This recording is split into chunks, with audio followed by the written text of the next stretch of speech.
The charismatic movement, for instance, came with the revelation about prosperity. And the prosperity message is legitimate. It's real. It was God's timing, because God wanted the church to know that the silver and gold, they are his. And through prosperity, his cities will be spread abroad. The kingdom will be expanded. When the church becomes prosperous, it will aid us in our dominion mandate. So God brought that prosperity message to the church for a purpose. But you know what happened? Covetous men got hold of that message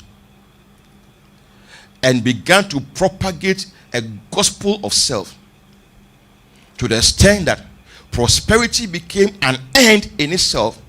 There was prosperity, but there was no stewardship. And so it was just ways you can be prosperous, ways you can achieve this, ways you can attain this, ways, and then there was nothing like stewardship, knowing that you are a steward and all that he gives you, he can also require of you. So it was the gospel of self. Me, myself, and I, my breakthrough, and all that. God is interested in your breakthrough more than you are. Yes, that's the truth. God is interested in your well-being more than you are.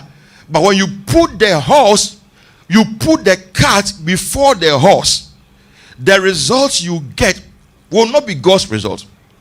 Because we put the cart before the horse. If you love God, you give for God to love the way that he gave. If you love, you give.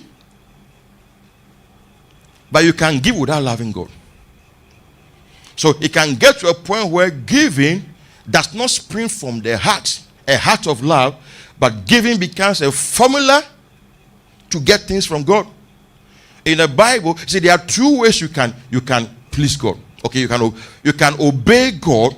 You can sacrifice by obedience, and you can sacrifice by love. Anytime what you are doing springs from love, the Bible calls it gifts. Gifts. Not just sacrifice, gifts.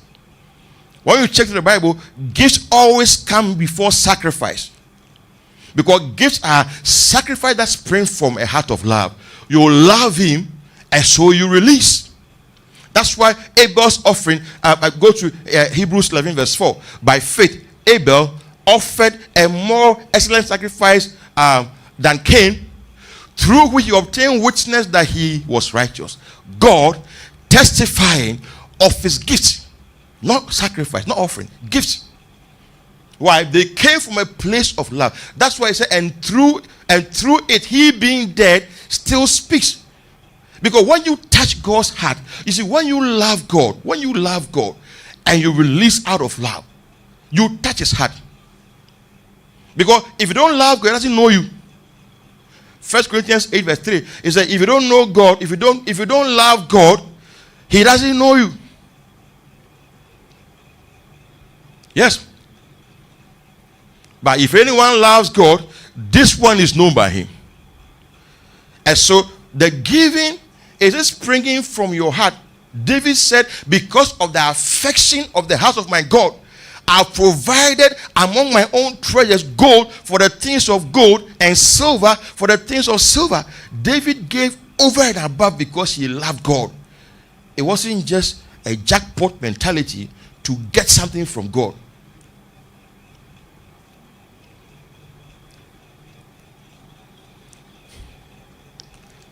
So now, in the church, the average believer now is just about his own personal breakthrough, not about the kingdom. And you know how subtle it is. It is subtle. And if you don't take care, we will never know that we have neglected God's kingdom. We will not know. That we are only thinking about what God can do for us, but we never think about what we must do also for God. And it's all because of the message that started streaming from the pulpit.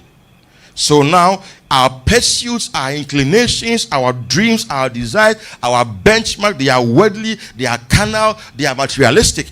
Now in the church, we measure people by the money they have. The success, okay, now we look at success, not fruitfulness. We size people up by money and material things.